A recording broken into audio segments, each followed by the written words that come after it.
It's around that time of year again when YouTubers will usually put out an obligatory scary things about X video game that I like a lot video. But as a Kingdom Hearts content creator, I find it to be pretty tough to find anything super scary about a game that has Mickey Mouse in it that isn't just a lot of made up bullshit. Then I remembered there's literally a whole world in the game made specifically for this very special time of year. You won't find a single top 10 worlds list on any social media platform that doesn't include the beloved Halloween town from Kingdom Hearts 1 or 2. And I mean, why not? The film it's based on is spectacular, a true icon of the holiday spirit, though unless you're a little kid, it's not necessarily scary. Truly, the scariest thing to come from both of Sora's visits to the world might be the creepy machine that the Doctor makes in his lab, which did lead to a pretty interesting boss fight in Kingdom Hearts 2, but I'm here to say screw those games, because there are hundreds of people on the internet that have talked about them endlessly, and so once again, here I go, championing something from the game everyone hates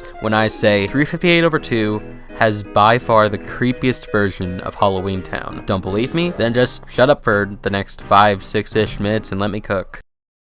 I'm about to say something controversial, but somewhat true. The thing that separates 358/2 from Kingdom Hearts 2 in terms of quality is that the multiple visits to the same set of worlds felt meaningful in retrospect. Each new mission to any particular world, Halloween Town as an example, had some form of long-term payoff. Much like with every other world in this game, we as the player are 100% familiar with its characters and setting, but the character we play as, Roxas, is completely in the dark about what the vibe is here. He comes to realize with every new visit that Halloween Town is inhabited by these monsters, and the man in charge of them all is trying to create the perfect Halloween. With each visit to the world, it seems like he's always cooking up some new crack-brained scheme to shock and frighten the world, but most of the time, these amalgamations of his actually end up being the key to making each mainline mission we get to this world easier to understand. Jack gets all of these ideas from seeing Roxas or something Roxas does directly affect the world, and basically writes them off as his own original thought, which I always found to be quite funny. And you know, eventually I'd love to make a video on what I find so interesting about how 358/2 goes about handling the Disney worlds,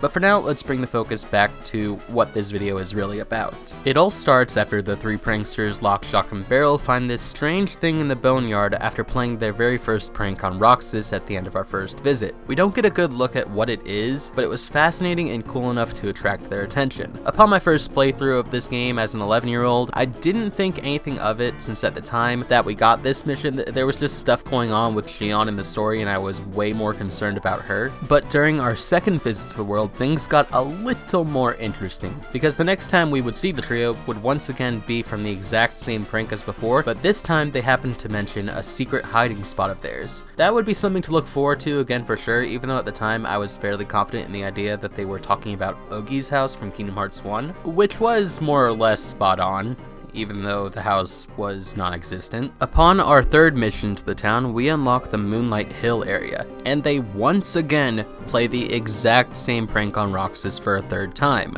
It's like a daily chore for them, or something. Roxas gets fed up with their bullshit and rather quickly decides to put the kids in their place by smacking their own stupid pumpkin bombs back at them. And after beating them down, Barrel lets it slip that they're hiding something, supposedly in this secret place they keep on mentioning, to which Lock and Shock try to cover for him, and then they make a quick escape with the usage of a couple more of the same bombs. I know this is all like kind of feeling like it's not leading up to much, but I personally find it really fascinating, and if you do too, please consider hitting that subscribe button so I can do more videos like this one. And stay tuned, because our fourth visit is where things really start heating up, and of course it all starts with a nice pumpkin bomb prank straight to the face. Ha! Classic. Never gets old, am I right? The mission itself goes pretty normally, albeit with one too many hover ghosts than I care to ever see again in my lifetime, but it ends with something super surprising. For after we finish slaying our target, the carrier ghosts, we get a random cutscene showing Lock, Shock, and Barrel cowering from something. Again, at first, I didn't think too much of it initially. After all, they had a similar reaction to Oogie in Kingdom Hearts 1 when they told him about Jack making a heart. But then it sort of dawned on me. How come out of everyone present in the world in the other games, why had we only seen Jack and Dr. Finkelstein? Where was Sally, the mayor, or even Oogie Boogie? Were they saving his reveal for later? Up until now, we hadn't fought any Disney villains as boss fights, so was he even coming? If not, then who? Or what was making them so scared? As soon as we reach the dark corridor to RTC, a strange and terrifying tendril erupts from the ground, attacking us out of nowhere. I remember thinking it was pretty weak in the end, but definitely strange to have a last-minute encounter right as we're about to leave. It had never happened in any of the other worlds so far, so I turned off my DS for the night. Visit number 5. A few missions had come and gone since our last time in Halloween Town, but we were sent for very suspicious reasons this time. The Heartless population was next to none. Immediately, I started beelining for the town square, and we are once again greeted by a random cutscene, and well, let me just play it.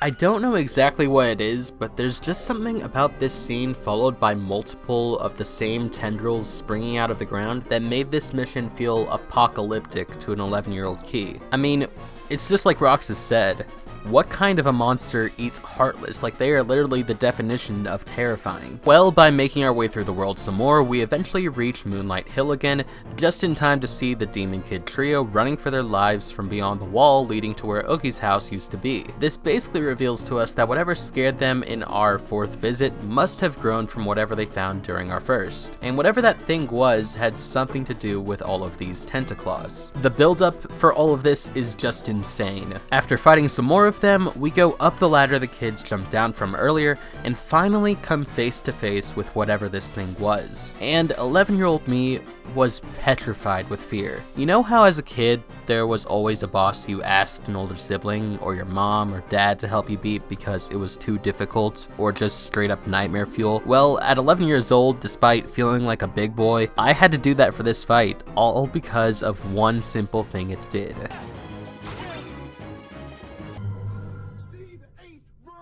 Yeah, I had nightmares about this, and I'm not ashamed to admit it. The name alone sends shivers down my spine for entirely different reasons nowadays, since it's a stupidly annoying boss fight, especially if you come ill-prepared for it, but eventually I did beat it, and I was proud of myself for it. So I guess that all these years later, as I'm making this video, it's not only a message to my younger self to overcome his fears and keep trying, but also a message to all the big brothers and sisters out there who know their little sibling is struggling with a boss fight right now. Go over to them right now and help them out, because believe me, they'll appreciate it.